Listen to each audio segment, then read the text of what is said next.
সাংবাদিক বন্ধুগণ, আসসালামু আলাইকুম ওয়া রাহমাতুল্লাহি ওয়া বারাকাতুহু। আজ আমরা গভীর শোক ও ক্ষোভের সঙ্গে আপনাদের সামনে হাজির হয়েছি। বিগত 3 মার্চ রাত 9:30 থেকে 10টার মধ্যে চট্টগ্রাম সাতকানিয়া উপজেলার এজি ইউনিয়নের সনকোনা গ্রামে পরিকল্পিতভাবে নির্মমভাবে হত্যা করা হয় ব্যবসায়ী নেজামুদ্দিন ও আবু সালেককে। এই হত্যাকাণ্ড সংঘটিত করেছে স্বৈরাচারের দূষণ সাবেক চেয়ারম্যান নজরুল ইসলাম প্রকাশ মানিক ও তার লালিত সন্ত্রাসী বাহিনী। পুলিশ সুপারের বিভ্রান্তিকর বক্তব্য ও অস্ত্র নাটক।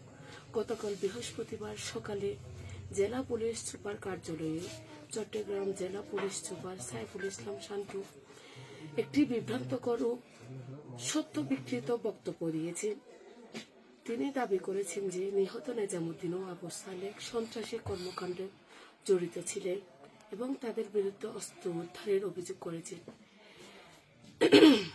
এই সাথে তিনি বলেছেন তাদের বিরুদ্ধে বেশ কয়েকটি মামলা রয়েছে, কিন্তু এই মামলাগুলো পতিত স্বৈরাচার সরকারের আমলে পেটুয়া পুলিশ বাহিনী কর্তৃক দায়কৃত মিথ্যা ও বানোয়াট মামলা, যেখানে অধিকাংশ মামলা মহামান্য আদালত ডিসমিস করেছেন ও করছেন, কিন্তু পুলিশ সুপার স্বপ্রণোদিত হয়ে সন্ত্রাসীদের বাঁচাতে এমন বক্তব্য দেওয়া সাধারণ জনতার মাঝে জনরোষ তৈরি হয়েছে।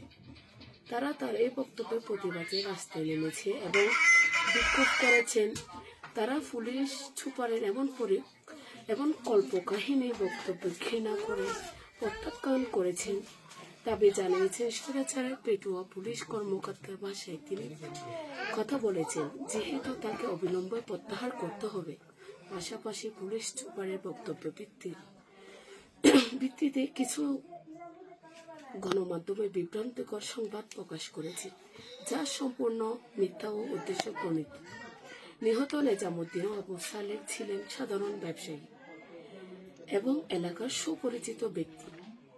পুলিশ সুপারের এই বক্তব্য এবং অস্ত্র উদ্ধারের দাবিতে একটি নাটক মাত্র, যা হত্যাকারীদের রক্ষা ও নিরাপদ ব্যক্তিদের অপরাধী বানানোর চেষ্টা।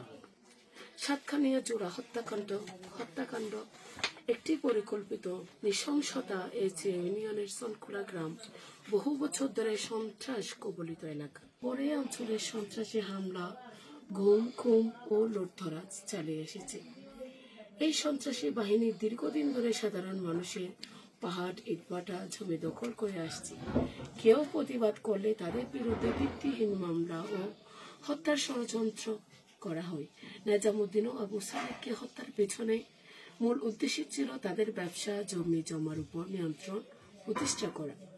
তাদেরকে বিচার করার কথা বলে ডেকে এনে গণপিটুনি নামে কুপিয়ে নির্মমভাবে হত্যা করা হয়। এই একই কৌশলে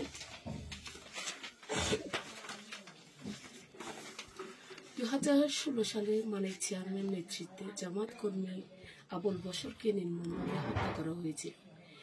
এই নির্মম হত্যাকাণ্ডের বিচার চেয়ে আমরা নিম্নলিখিত দাবি উত্থাপন করছি। 1.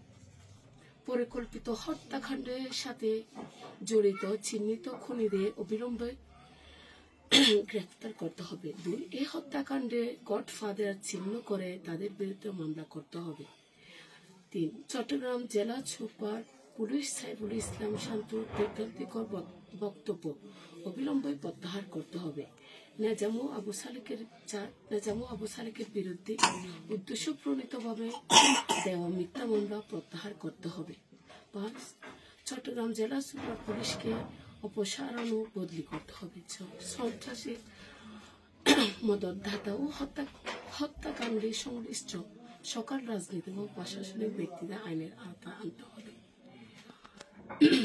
আর ওনার যে পাশে একটা অস্ত্র দিয়েছে, ওনাকে অস্ত্র মামলার একটা ওনার উপর যে দায় চাপাচ্ছে, ওনার কাছে যদি এগুলো থেকে থাকতো তাহলে আজকে তো ওনার জানটা বিলীন করে দিতে হইতো না। ওনার কাছে যদি থেকে থাকে, ওনার মুঠোফোন ছিল 2টা, তারপর ওনার ব্যাগ ছিল, উনিকে ওইভাবে ওনার মাথার পাশে রেখে কি উনি মারা গেছে?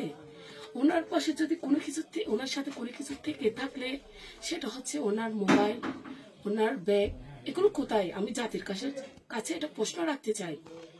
আমার হাজবেন্ড হচ্ছে একটা রাজনৈতিকভাবে জড়িত, কিন্তু আমার খুব কম জানাই আছে যে যারা রাজনৈতিকভাবে জড়িত তাদের ওয়াইফকে দেখে নাই, জানে না, শুনে না, এমন মানুষ খুব কম ছিল। কিন্তু আমার হাজবেন্ড আজ পর্যন্ত আমাকে কেউ দেখে নাই, কেউ আমার বয়সটা পর্যন্ত শুনে নাই, দেখবে তো দূরের কথা। আর হচ্ছে যিনি মরার সময় আল্লাহ আকবার ধ্বনিতে মারা যায়, তিনি কেমনে ডাকাত হতে পারে? আমি তো ওনার এটার বিচার আগে চাইব, ওনাকে ডাকাত বলে কেন ওনাকে এত বড় একটা মিথ্যাচার কথা কেন ওনার উপর চাপিয়ে দেওয়া হবে? উনি কি ওনার কতগুলো সোশ্যাল মিডিয়ায় কতগুলো ওনার বক্তব্য আছে, ওনার ভিডিও আছে, যার চেহারা নুরানির মতো। উনি কেমনে ডাকাত বলে, আপনারা ওনাকে কেমনে ডাকাত বলে উপাধি দিচ্ছেন? আপনাদের কি একটুও মায়া নাই, মমতা নাই? এই রমজান মাসে আমি তো মনে করছি আল্লাহ ওনাকে শহীদ হিসাবে কবুল করছে, কিন্তু হচ্ছে ওনাকে তো আল্লাহ শহীদ হিসাবে উনি আল্লাহ দরবারে কবুল হয়ে গেছে। প্রথমত হচ্ছে উনি রমজান মাসে সোমবারে রহমতের দিনে আল্লাহ ওনাকে একটা শহীদ মর্যাদা দিয়েছে, কিন্তু আপনারা যে ওনার উপর মিথ্যা যে দাবি করছেন, আমি এটার বিচার আগে চাইব। প্রতিবাদ কর্মসূচি ও হুঁশিয়ারি, এই হত্যাকাণ্ডের সুষ্ঠু বিচারের দাবি আমরা প্রধান উপদেষ্টা, স্বরাষ্ট্র উপদেষ্টা, মানবাধিকার সংস্থাগুলো ও দেশের সচেতন নাগরিকের প্রতি আহ্বান জানাচ্ছি। সাতকানিয়া নিরহ জনগণকে সন্ত্রাস ও জুলুমের হাত থেকে মুক্ত করতে সরকার, প্রশাসন ও আইন শৃঙ্খলা বাহিনীকে দ্রুত কার্যকর পদক্ষেপ নিতে হবে। অন্যথায় সাতকানিয়ার সাধারণ মানুষ রাস্তায় নেমে কঠোর কর্মসূচি গ্রহণ করবে। ধন্যবাদ প্রতিবাদী জনতা। আসসালামু আলাইকুম ওয়া রাহমাতুল্লাহ।